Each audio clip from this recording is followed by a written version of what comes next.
I played Path of Exile in mid-2025 to see if this ADHD-fueled, seizure-inducing LSD Rubik's Cube of a game is still worth playing. Here is what I found out. Path of Exile is a game that offers a brain-melting amount of systems, a seizure-inducing amount of visuals, because if you can see what's going on the screen, you're playing the fucking game wrong, and so much customization, you'll be getting a Harvard degree in aerospace engineering in order to get past what the veteran players like to call the tutorial. Which, if you ask the PoE community, the tutorial is the entire fucking game. Completed all the endgame? Tutorial. Learned all the gazillions of systems in the game. Oh, that's just a tutorial, mate. You literally became the #1 PoE player on the fucking planet. Congratulations, you have completed the tutorial. Also, this game hates you, personally, like you slept with his wife. PoE makes games like Cuphead, Elden Ring, whatever other game you think is hard look like easy mode games intended for mentally challenged third graders. So yeah, today we're talking about if the original Path of Exile is still worth playing in 2025, even with PoE 2 looming over it like a drunk dad with a belt. First off, let's talk gameplay. You like dopamine? PoE injects it directly into your eyeballs. You kill something, it explodes into 97 different items, your screen fills with bloody fireworks, your character is on fire that deals lightning damage. You don't even know why. That's just Tuesday. No other ARPG feels this good to play when it all clicks. By comparison, Diablo 4 feels like it was designed by a committee of Apple Store employees. PoE feels like GGG dropped a toaster into a bathtub and somehow created God. Movement is fast, combat is smooth and crunchy, and once you get a real build going,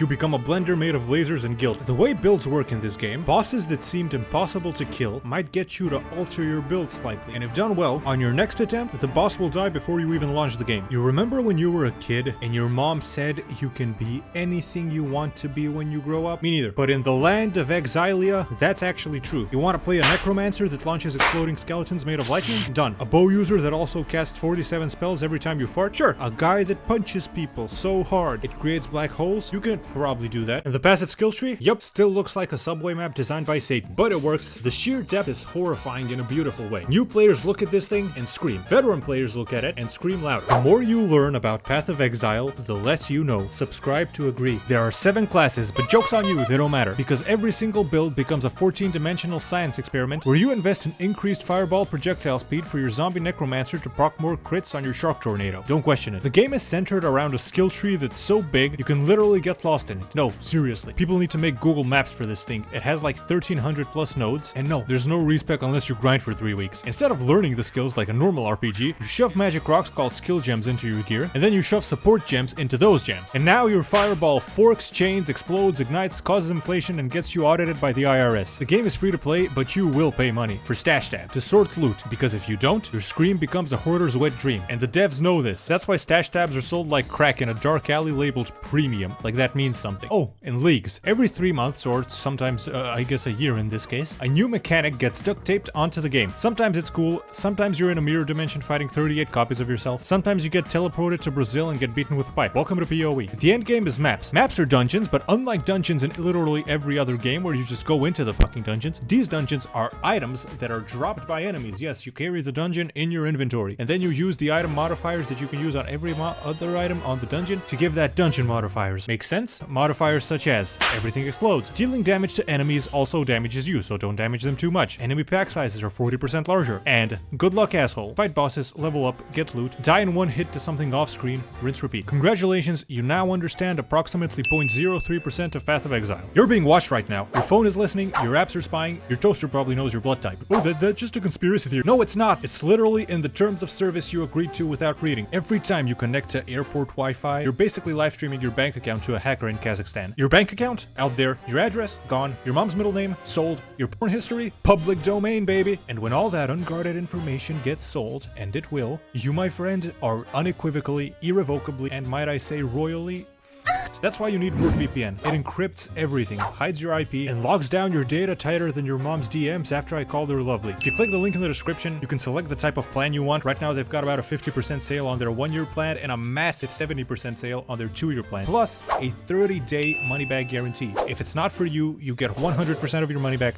no questions asked. Top the security off with the added convenience of a built-in ad blocker that actually works properly, and giving you access to region locked shit. You want to stream an anime that's only available in Japan? Japan, you can do that. So what are you waiting for? Click the link in the description and sign up for NordVPN before you have to explain to your bank why someone in Belarus bought $8,000 worth of V-Bucks on your account. Click the link right here on the screen or in the description while the sales are still high. If you log into PoE right now, as of mid-2025, the amount of shit to do is overwhelming. We got heists, delve, metamorph, harvest, crucible, ritual, breach, sanctum, that one mechanic where you get sent into Brazil and then get beaten with a stick. It's like an all-you-can-eat buffet where every dish is a war crime. And you're into it. Don't even fucking lie to me. PoE isn't just a game, it's an ecosystem. The economy is entirely player-driven. You trade by talking to people like it's 2007. You whisper someone, they ignore you. You whisper someone else, they sell you a wand that sets the moon on fire. It's magic. And the community? Absolutely deranged. Half of the people play PoE like it's a full-time job. The other half are sleep-deprived chemistry students with 4 level 100s and no life. It's great. There's no other game where you can post a forum build guide titled Godslayer Cockwizard and have it be upvoted into the sun. The community is passionate. They're committed to helping new players to an extent that is concerning. I've uploaded a couple of PoE videos in the past asking some questions about my builds or whatever, expecting short answers in the comments, and instead you guys wrote me short novels, which is simultaneously incredibly sweet of you, but also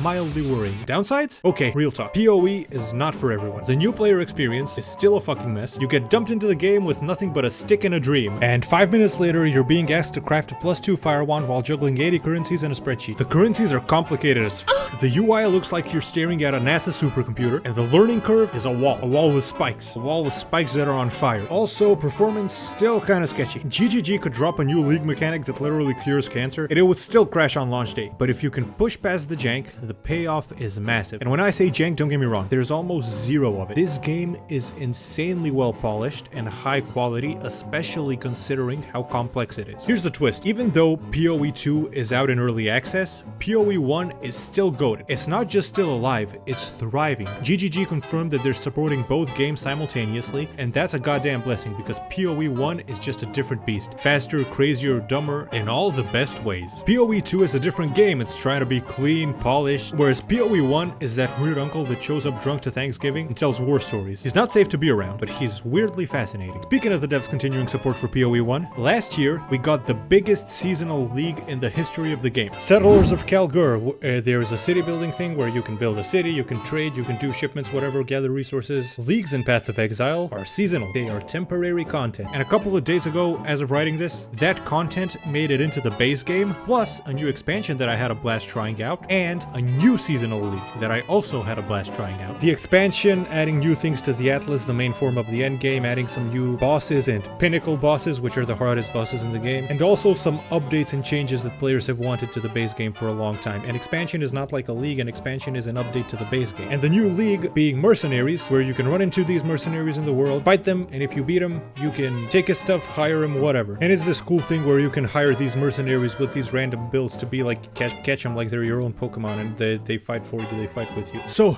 is Path of Exile still worth playing in 2025? Yes. It's free, it's deep, it's endlessly replayable, and it's the only game where I can build a character that bubble blows frozen lightning explosions out his ass, calls it a viable strategy. It's not easy, it's not friendly, but goddamn is it rewarding. Play it or don't. But if you don't, you're missing out on one of the most unique, unhinged, and addictive experiences in gaming. Also, you're being watched at the moment. Your phone is listening. It's in the terms of service, so don't give me that, oh, it's a conspiracy theory shit. You might want to check out NordVPN in the description to stop that from happening. Just saying. Have you seen my baby? She's not a dame nor a lady.